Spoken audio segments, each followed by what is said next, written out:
Sportun milli we guşakly alys görüşi boýunça halkary ýaraşynyň açylış dawraty Türkmen halkynyň milli lideri, Türkmenistanyň halk maslahatynyň başlygy Gahryman Arkadamyň başlangyjy etatyna bina edilen paýtatymyzdaky Olimpiýa şäherçiginiň başabaş döwüş motosport toplumyny guruldy.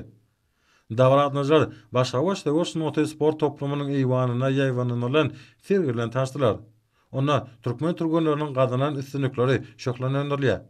Merkezi Aziya sevitinde deňi taýyp bolmadyk bu sport disgasy iri sport ýarışlaryny geçirmäge, şeýle-de türgenleri taýýarlamaga we saglygyny berkitmek isleýänlere hyzmat edýär.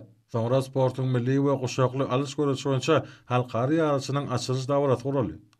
Olimpiýa şäherçiginiň üstü ýapyk we bayramçylyk ýagdy emele gelen 5000 ornuk tomoşa zalyna köp sany tomoşaçylar ýygnandylar.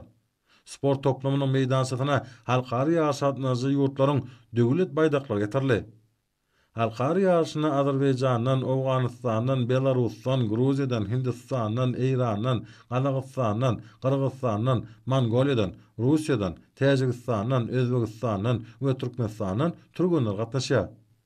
Milli we guşakly alys görüşi gadymy taryh kökleri eýe bolan türkmen halkynyň we dostlukly halklaryň gahrymançylyk ruhyny, edelmenligini hemde sport medeniýetini alamatlanýan görüş sportunyň görnüşleridir. Başa-baş döwüş motonuň boý görnüşleri diňe bir sport bolmaklan şäklenmän, eýsem halklarymyzyň medeni mirasynyň aýrylmaz bölegidir. Hemde nesilden nesile geçip gelýän asyrly däp desturlarynyň öz boşlugy beýanydyr. Soňra dawarada hormatly prezidentimiz Arkadaly Gahryman serdarymyzyň gutlugy golly.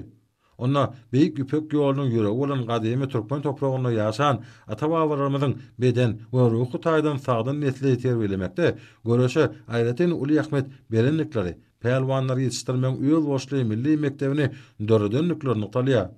Soňra sportyň milli we guşakly alys görüşi boýunça halkary ýarşy açyk diýilip eglan edildi. Hemde Türkmenistanyň döwlet senasy ýaňlanyp, onuň belend obady bilen watanymyzyň mukaddes ýaşyl togy belende galdyrly. Soňra bütün dünýä görüş we alys federasiýasynyň ýol başlary çykyş edip, sporty, hususan guşakly görüşi ösdürmäge uly serýänlikleri, şeýle-de ýokary derejede wekilçilikli halkary ýarşylaryny geçirmäge döredilen mümkinçilik üçin hormatly prezidentimiz Arkadaly Gahryman serdarymyza hem de türkmen halkynyň milli lideri, Türkmenistanyň halk maslahatynyň başlygy Gahryman Arkadamyza düýç sürekden hoşallyk bildirdiler.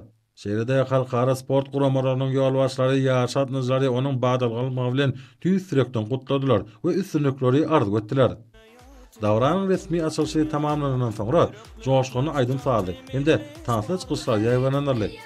Ýurdumyzyň medeniýet we sumud satlary hormatly prezidentimiz Arkadaly Gahryman serdarymyzyň ýol başlygyna hemde türkmen halkynyň milli lideri, Türkmenistanyň halk maslahatynyň başlygy Gahryman Arkadamynyň saýasynda azanylýan üstünliklerimizin hususan sport ulgamynyň nähili sepketleriniň wasbyny getirdiler.